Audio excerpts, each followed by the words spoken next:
Welcome to the Purple Sky Thinking for Leaders podcast. This podcast is for you if you lead people, teams, or the organisation. You might be a leader or a manager yourself, or you might be part of the support team to help those people to be really successful. I'm Anwin Botwa. I'm the Leadership Success Coach and founder of Purple Sky Consulting, and I'm going to be the host for this podcast. My mission is to help as many leaders as possible to really love what they do. I want to help you to feel more confident, more capable, more effective, so that you can build and grow happy, healthy, more successful teams. This podcast is going to be all about helping you to love leading. Let's get started. Hi, Dan. Welcome to the podcast. It's really lovely to have you with us. Why don't we jump straight into an introduction? Tell us a little bit about yourself, what you do. Well, thank you, Emma. First, let me just say it's great to be on your show. You and I've had a good time getting to know each other for over the last few months, and we've talked a lot of business and culture, and really that's kind of why I'm here, right? I'm the founder of Anthem, and we're really working on two different fronts, right? I'm working with founders a lot of the time, helping them to find their voice, to amplify their story, and to build a sense of community and connection around their business. On the flip side, it's about I'm helping teams build a sense of community and connection where they are. We see loads of teams who are really disconnected from their sense of purpose, from each other, from their own personal sense of mission and identity, their group shared mission and identity. And so I'm working with teams and leaders to help them figure out some of that stuff so they can work more effectively together. Now, I probably jumped ahead and started talking about the business, but there's kind of my identity right now, I suppose. Like that's kind of my personal mission in the world. Next up, we talk about travel, and because that's my passion and my love as much as the leadership development stuff is. So we love to get insights to our guests' travel hotspots or recommendations. So where do you recommend for a great holiday or travel experience? Well, I think my number one pick is going to be Iceland. If you haven't been. Good call. Listen, if you haven't been to Iceland yet, you are missing out on just a completely remarkable place. It's kind of like miniature New Zealand, but with some other stuff, I would say. And, it's only a few hours north of the UK. So if in the UK particularly, you can get there pretty affordably. It's not a long flight. Yeah. You're not really changing your time zone, but you're in a completely different landscape and culture. So that would be my number one pick. And you can the great thing about it is you can spend a few days there because it's near. But I do what I did, tour around for a few weeks and do a loop of the whole island and take it all in. We did. Get yourself in a hot spring, for goodness sake. The hot springs are just incredible, aren't they? It's such an incredible country, and it's really high on my list of places to recommend, especially from the UK, because it is so easy to get to. And wow, is it gorgeous? It's absolutely gorgeous. And it doesn't matter what the weather is, you just have to accept what the weather is and go with it and enjoy that experience of being there, because that is part of the experience. So fantastic. Did you have any particular experiences that you really enjoyed when you were there? Well, so the names are difficult. I'm not going to make you say the names. Listen, did you see Eurovision, the Netflix movie with Will Ferrell? Yeah. So we actually went to where are they from in that movie? The name's just kind of gone out. Husavik, yes. So that's north of the country. You can go to Husavik and you can go whale watching from there. And there is also a little museum celebrating the film, which is really cute. It's got loads of little props and it's got a little cafe. It's my wife and I. We went into like a little shop and we saw a poster, like this raggedy old poster, which is like Eurovision. There was a picture of Will Ferrell, and we went and we were the only people, obviously, there because we often felt like we were the only people in the country. To be honest, that's what Iceland is like. Yeah. But it was so cute. And then there's a geothermal like hot spa place just up the hill from Husavik where you can look over the ocean. So in one day, we did the whale watching, had this amazing soup that they serve. You'll come across it lots of times, followed by the Eurovision Museum, followed by Geospa, the thermal kind of bath and you're literally on the edge, overlooking the ocean in this kind of infinity pool, and it was amazing. I'm not on commission for EasyJet in any way, but EasyJet are now flying to Akureyri, which is the north main city. So that makes getting to Husavik really easy. So there you go, travel planners, get yourselves to Iceland. So thank you for that, Dan. My pleasure. Next up, let's talk a little bit about your leadership experience, because obviously we want our listeners, our viewers, to kind of understand your background a little bit before we get into the topics that you're going to share a little bit with us about. So talk to us a little bit about your leadership experience and what did you learn about yourself from that? My first experiences of leadership were really to do with my parents. My dad was a Church of England minister. He's retired now. Yes, we're giving that a thumbs up. And my mum was a school secretary, but she was very involved in the work of the parish. Yeah, so my house growing up was just full of parishioners. People coming over for different meetings or Bible studies or youth groups, and so I felt very much part of a much bigger storyline when I was young. And more to the point, like going to church, growing up in church as I did, I realized that I spent like an hour, every week on a Sunday, essentially practicing mindfulness. Mm-hmm. And the thing that we're really dealing with, like grappling all the time, if you're part of a kind of like a religious movement, is things like kindness, forgiveness, things like having a sense of calling about what your life is, what you're doing on planet Earth, right?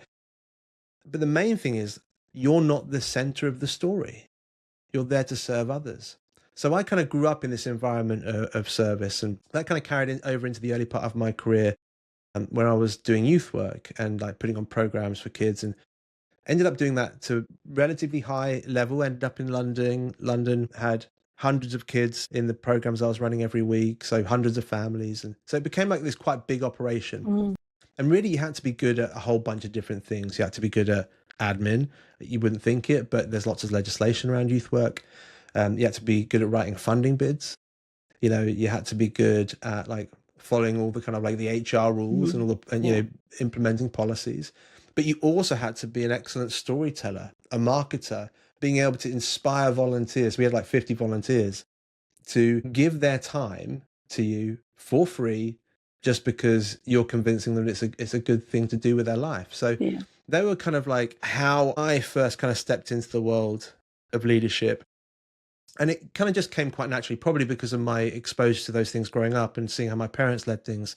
I naturally kind of was a good fit for that. Then the next chapter of my career was working with a number of different startups, one of which was all about developing high-performing teams. And my job was twofold, really. It was to help make the business famous to an extent. I can't say that we're the best known kind of like consulting brand in the world, but, we did fairly well in our small team. And, we managed to get into organizations like HSBC Bank, BBC Studios, Lindt, the chocolate company. I ate a lot of chocolate. Not a bad thing. Not a bad thing. And I did, when I went to their offices one time, I did the thing that you should probably never do, but I saw this huge chocolate bunny. And I just said, look, can I have one of those? And like, because I thought you might as well ask, because, if they're going to say no, you can be like, obviously I was joking. But if they say yes, you're like, well, obviously I'm not joking. Yeah. And so I walked away with this like enormous Lindt chocolate bunny, which took me about a year. Amazing. Well, I say it took me about a year to eat. I mean, I gave it to my wife, obviously, and just stole bits here and there when I could. Very sensible. Yeah, very, very sensible. And that was really interesting work. It was all about high-performing teams. It was all about collaborative practice. And it was all about building tools and resources that, have been rolled out to many thousands of people around the world. And so that was another kind of big building block in my leadership journey. From there, I kind of took forward the marketing and the branding side of my skill set. So I became strategy director in the kind of the last bit before launching Anthem. I was strategy director for a big AI company, not one of these newer AI companies, something that had been around for about a decade when I joined. And they got bought, and then there were redundancies that followed. I think, everybody, they bought the technology essentially. So it was a challenging moment for me, because it's not the first time I'd experienced redundancy in my career. So kind of anecdotally, I've seen how to build great cultures, and I've helped some really interesting brands build high-performing collaborative cultures. But personally, I've also been on the rough end of the stick as far as challenging leadership. Like in that particular example, when the acquisition went through, it was all very much like, we're here because of you. Not me personally, but saying this to the team. We're here because of you. We're like a family. This is our success. Revel in this moment. Great things are gonna come. And within weeks, they started, showing people the door. Yeah. And then, like I say, I mean, there is no one left who was part of that business when I was there now. And it's just kind of, so anecdotally, you see the difference in the storyline that people want to believe in to try and get people to keep working hard for them, and the business reality behind closed doors, often not aligned. So that's kind of, a few headlines. What did you learn about yourself from that? I think, obviously, kind of like looking way back at the kind of the early part of my career, it kind of revealed to me the kind of leader that I want to be.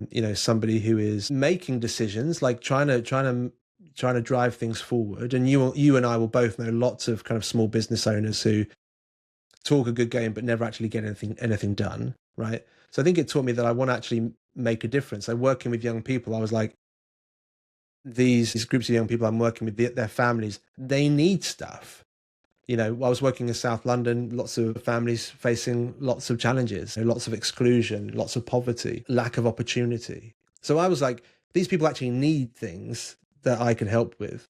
And I think latterly, when I experienced those redundancies, it kind of helped me see the kind of leader that I didn't want to be, which is somebody who was telling one story kind of in public, but was kind of prepping, destructive, for lots of people, when you get made redundant, your sort of world falls apart for a bit, right? And so I knew that I didn't want to be that kind of leader. I wanted to do my best to be transparent, authentic, let people know where they really stand, and help people to make decisions based on what they know. I mean, and sometimes, of course, there are not easy answers, and sometimes there are uncertainties, but you can tell the truth about those uncertainties.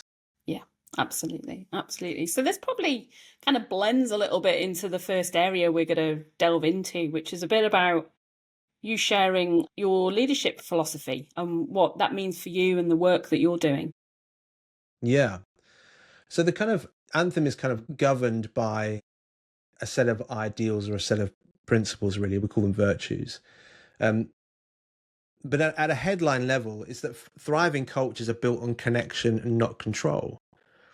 Because leadership is fundamentally, it's got to be a creative act. When leaders are leading with a sense of control, when they're operating out of fear, when they are relying on hierarchy, structure, title to steer the ship, what you end up with is people who are not bought in, not on the journey with you. They're working their hours, they're doing the job that they're being paid to do. But there's no sense of like ownership and really feeling that they've got skin in the game. And that's why like lots of huge organizations have very high turnover, because people don't leave the role, they leave their boss. But if you are willing to move slowly for a little while, and if you're willing to build a team where there is a sense of connection to one another and to the purpose of the business, that's when you start to build a thriving culture that's built on connection and not control. And what you find is, in 6 months' time, when people have found their feet and those relationships started to form, you've got a real A-team on your hands, where people are creative, innovative, they give a shit, right? And those are the people actually, if you want to talk about metrics and money, I mean, those are the people they create the best ideas. I mean, that's where you achieve financial velocity as well. Thinking, what do I put first? The bottom line, the KPIs, or do I put the people first? And actually, putting people first, it's going to do the other stuff as well. So yeah, thriving cultures are built on connection and not control. And as I said before, in order to kind of move in that direction, you have to start viewing leadership as this creative act, and not as kind of this static thing, not this kind of like relying on hierarchy or structure. like I say, there are kind of different virtues that kind of underpin that philosophy. But yeah, you might have questions already or thoughts. So I want to create a little space. Otherwise, I'll just end up monologuing. Yeah, well, tell us a little bit more about those virtues then. So the virtues that kind of underpin everything, there's three of them. One is wholeness over rightness, and we'll talk about that in a little more detail. The second is reciprocity over extraction. And the third is sovereignty over commodity. We'll probably spend a bit more time talking about wholeness over rightness, because I think that's the one that there's a little bit more to it. There's quite a few layers to this. And it's this idea that leading with wholeness is very much a superpower. As a leader, it helps you to be kind, it helps you to be adaptable, it helps you to find the right level of vulnerability. But crucially, it also disrupts defensiveness, and it helps you understand when is the right moment to break with the status quo. Because if you're in leadership, you are in a system. Yeah. There are rules, there are policies. And if you just lead with rightness, being like, officially, what is the right thing to do all the time, you stay within the lines. But businesses are complex, adaptive systems full of human beings. Yeah, absolutely. And human beings are complex, adaptive systems. And so one size doesn't fit all. Like the policy just doesn't necessarily apply to every permutation or possible example. And if you are not leading with a wholeness mindset, you won't know when to bend and break the rules. Yeah. And that is what we need to do. So that's when we're doing that, we're starting to think outside the box a little bit. We're drawing outside the lines, and we're starting to approach leadership with this more creative, artistic mindset. Now, there'll be lots of people who listen to the podcast who'd be like, well, this kind of all sounds like a bit woo-woo, a bit lefty, and you know, whatever. And it's like, I understand that critique. Yeah. And people who might respond in that way are people who've perhaps been brought up in a more traditional career path than me, perhaps have not seen other dimensions of leadership that can work. And so I understand it. And what I'm not saying is never use a policy or never think of a process. I'm not saying that. I'm not saying like, let's have anarchy. You still have to make decisions and be decisive. Totally. But you can also lean into your natural instincts as a human, right? Empathy, kindness, warmth, relatability. What is the right human-led solution for this complex scenario? So wholeness over rightness, like I said, has got a lot of depth to it. And I break it down for leaders a little bit like this. There are three kind of dimensions or lenses when it comes to leadership. One is rightness, a sense of direction and decisiveness. And I am saying let's prioritize wholeness over that. The second one is howness. Like, how do we get things done? Like, what are the processes that we need to build? What are the policies that we need to implement? And so if we look at kind of rightness and howness, we can think of some really great examples of who might fall into these different camps. If we look at Donald Trump. Oh dear. Invoke his name on this podcast. I'm not sure now. Should we shut this down? But Donald Trump is actually that he is making some giant legislative moves. That's easy for me to say in the States. And there is going to be some stuff that he's doing that other politicians have avoided doing, right, for a while because they're difficult decisions. Like politicians like to move stuff around the desk. Yeah. And then you've got this kind of wrecking ball of a president who's like, we're going to do it all now and we're just going to make stuff happen. And I don't know enough about American politics to say whether it's all good or all bad or whatever. The point I'm trying to make here is that he's very much a rightness leader. Power, hierarchy, decisive. Now, his approach is damaging to a lot of people, like the appointment of Musk and kind of the cuts that Musk is making and the kind of the emails that people receive about their future in government. I mean, the way that they're doing that is totally ignorant of how and process and crucially wholeness, because that's the third part. But you have this kind of wrecking ball of a character who's making a whole bunch of big decisions and it's very attractive to a lot of people because people who are more uncertain in life, you know, if somebody comes along and says, I'm going to give you the truth, the answers, and we're gonna make America great again. If actually you're feeling quite uncertain about your place in the world, and you feel a bit marginalized and forgotten by the Democrats, for example, when somebody comes in and says that, you go, yeah, that's what I've been missing. It's that sense of rightness and clarity is very appealing to people. And that's why, obviously, he's gone into office. The second thing, Wholeness, we're sort of entering the realm of HR professionals. And Wholeness is great process. Like, let's think about how do we do the best job for the most people? Like, how do we codify our culture? But in the same way that rightness has its issues, it can be a positive thing, but, can also be destructive. Wholeness has a different problem in that Wholeness, you end up getting stuck in process. And you end up trying to say, well, one size fits all. You begin to kind of miss out that when somebody doesn't quite fit the policy, you don't need to force fit them in. You might need to find other solutions. And I think a lot of HR professionals, they enter that line of work because they want to serve people, and they end up serving the entity, the business, and becoming the guardians of the policies, rather than doing the thing that they felt called to do in the first place, which was to serve the people. So Wholeness has great benefits, but also some areas of real weakness as well.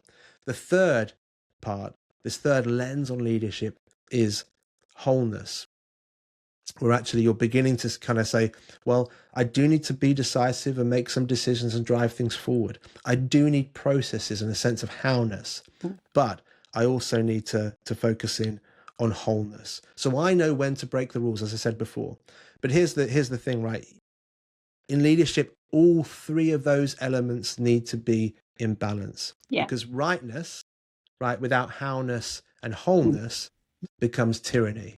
And I know that some people will be thinking of Donald Trump and thinking, well, it kind of feels tyrannical. Now, again, I'm not going to give my opinions on Donald Trump in this podcast. But when people receive emails, or when people are kind of like being told they need to justify the position in their jobs, or being treated quite badly, for them, it's going to feel quite tyrannical. Yeah. Because you're abandoning process. You're cutting through and making decisions, but you're abandoning the process, and you're also forgetting wholeness. Yeah. Right. And it becomes very, very difficult for people. So it's hurting a lot of people. Howness without rightness and wholeness becomes bureaucratic. You become, like I said, the gatekeeper of the policy, rather than the robot. Yeah, exactly, the robot. And then wholeness without rightness and howness is just paralysis. And as I said before, you and I know loads of people who've got a great sense of vision, but they haven't translated it into mission. Yeah. Like, I love that, looking at the balance and the impact of the balance. And sometimes we do need to shift where that balance is, depending on what we're dealing with and what's going on. And that agility is so important as a leader, to read the room and read the situation, isn't it? And understand 100%. like where you need to be at that moment and what you need to draw on. But I think that wholeness piece is very much the center of that, isn't it? In terms of where you that helps you make those decisions about where you need to be in that space. So how about you share the other two virtues with us? Yeah, sure. I mean, I'll be quicker on these. There was a lot there. But on that point, I do want people to take away wholeness over rightness as the kind of a thing to lock into your mind. But then to think, if you are in a leadership position, just be thinking about, how do you balance rightness, howness, and wholeness? Because Amwin and I aren't saying to you that, just get everyone together and we'll come and talk about how do you build these kind of connections in a moment. Like, we're not talking about sing kumbaya and all be mates. We know there are people listening to this episode who are in a tough fiscal circumstance, and they need to make decisions, right? They need to make a rightness move. The thing is, though, like I experienced in my own redundancies, is it going to help your business to spin some kind of story that feels good but isn't true, right? Or is it going to be better for people if you can share as much as you can? Like, some things you just can't disclose. Yeah. But maybe you could tell people, because these are difficult business decisions, there are some things we can't disclose. Like, you can say that to people. Yeah, I think so. honor them by bringing them into the process as much as possible. And if there are things you can't say, say there are things you can't say. That is a wholeness move. So we're not saying don't make the tough decision or avoid it, Nope. but you can think howness and wholeness. Like, how do I do this right thing, this difficult thing, this decisive thing, in a way that also respects howness and wholeness? So that's the kind of like what I'd want people to grab onto from that section. The other two, I'll be much quicker. So we've got reciprocity over extraction. Any group, whether you're building a business and you're a founder or whether you're part of a team, it's important to think of it as like an ecosystem, right? An ecosystem of shared interest, advocacy, and trust, helping people make a movement from me, like, what do I get? I want to get the credit. I want the promotion. It's all about me. I'm the center of the universe. To we share this. We are supporting one another. We're not just trying to extract results from the people around us, but we're actually all trying to do our best for one another. And honestly, teams that kind of get this kind of stuff right, they will see the best results, right? Totally will. So reciprocity over extraction. And then the last one is sovereignty over commodity.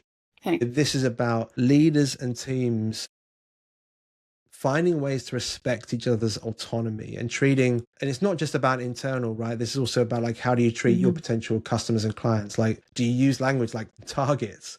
Do you treat people like targets? I mean, if you start to think of your consumer like a target, you're going to start writing crap, manipulative, emotion bending adverts. Yeah. Right. And we need less of that. We need more trust and transparency and openness. And people do that within their own teams as well. Yeah. Like, how do you treat your people like resources? Like the phrase, people are our best assets. I mean, I hate that. What are you talking about? You know, so when you start to think about people's sovereignty, when you start to think about people's ownership, when you start thinking of their autonomy and their ability to bring their wholeness to your team, that's where manipulation goes to die, right? That's where genuine connections emerge, shared ownership forms, and it's the cornerstone of trust and advocacy. So, you know, I know we've kind of rattled off a couple of other virtues there, but we'll be able to share some resources that people can come and find a little bit more in a bit anyway. So that's not a problem. Where do you see the opportunities for leaders to make improvements to how they're connecting? What are your tips for how they can do that connection piece really well? Yeah, well, we've sort of developed a bit of a methodology around this, which I call collective fluency.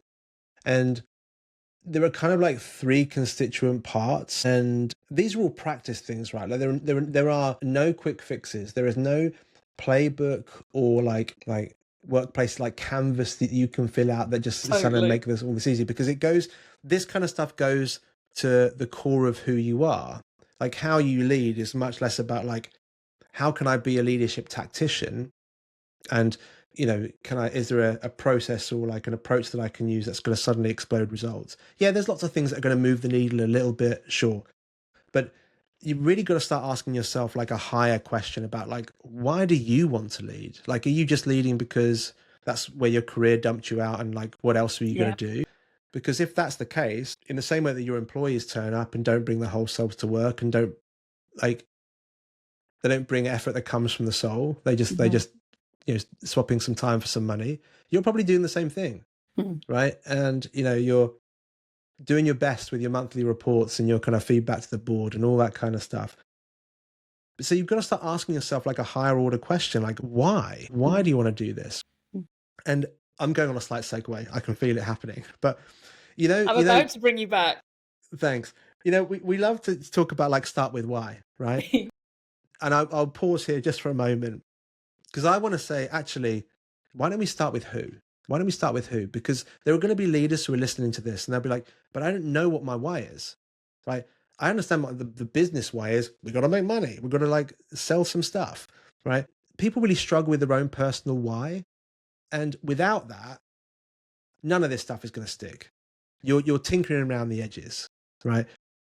If you start with who though, and I'm talking about your internally, like, who am I, like what I want to be about, but I also mean literally start with who.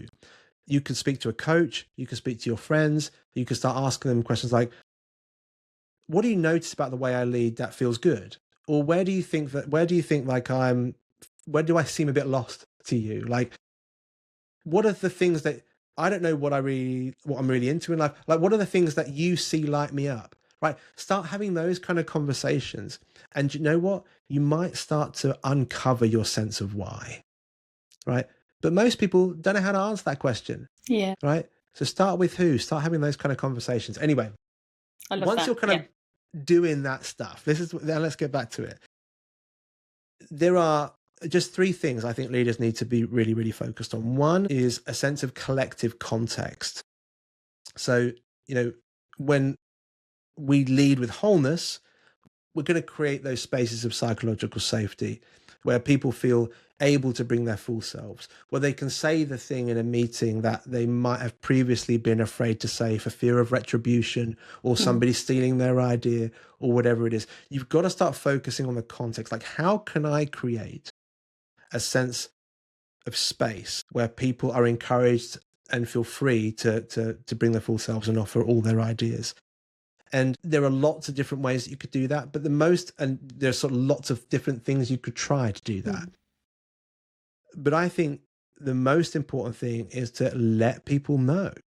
Like, I'm going to start trying to approach these meetings differently. I'd love your feedback about how we could structure these. Like, are there phrases that we could use for a bit like even better if when we're giving each other feedback? Yeah. It's not about you saying, I've decided as the leader, this is how I'm going to run a meeting from now on. Let your team know you're going to try some stuff.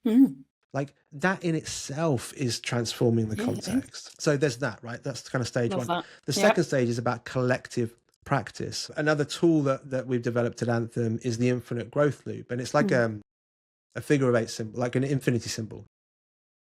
And it's got three parts: intention, action, and outcome. So out of those kind of creative context meetings, you're going to form some intentions, some decisions about your direction of travel. That's your intention. What do we want to?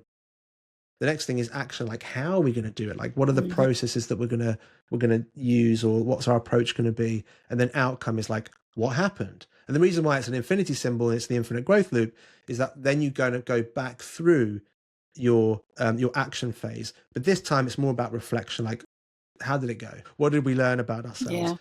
And then that feeds back into your intentions. And again, using this is kind of like part of that howness work, right? We've had a bit of wholeness, now we're talking about howness. It's all about using that model really, really openly and saying, like, this is how we're going to, like, this is going to be our flow. We're going to try this for a bit, and letting people know so they are part of that process. And the reason why this is a particularly good tool for leaders, like, imagine you're going to deliver a town hall, right? An all hands meeting. If you think to yourself, like, what's my intention? What's the action? What's the outcome? You're going to present a much more coherent storyline to people. If you're like a CMO or in marketing and you want to look back at a campaign, right? If you're thinking, like, was the intention clear? Was the steps that we were asking the consumer to take, were they clear? And what were the outcomes? You're going to start, like, thinking about and analyzing your content differently. So the infinite growth loop isn't just like an HR tool or a culture tool. Like, it is, you can apply it to all sorts of different things. So collective context, collective practice, and the last one is about collective decisions. This is more like trying to shift a mindset, because moments of individual rightness or decisiveness or ideas, in most companies, like, people are lauded for their moment of genius. Like, I had a great idea and it was my idea. And when I present it, I'm going to be really careful to make sure that people know it was my idea, right? And that's because we've built, like, really competitive machine-like workplaces that aren't good for people. And so this is kind of like something that takes longer to instill, but moving away from that to a sense of, like, you don't get to your idea or your moment of rightness or decisiveness without the inputs of other people. It just can't happen, right? You might articulate the thing, but you can only do that because your brain put together the pieces that everybody else brought. So intentionally, again, starting to view those kind of moments as collectively owned. I'm not saying don't give someone the credit if they've, like, articulated a great idea. Yeah, totally. You've got to do an element of that, but it's about the overall outcome, isn't it? Yeah, that's it.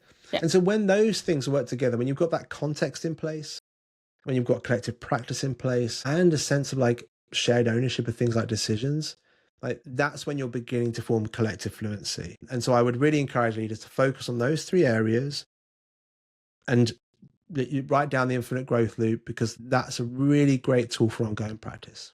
I think when you're doing that, that's when you start to lead with wholeness. And that's when you start to build a thriving culture that's built on connection and not control. Wonderful.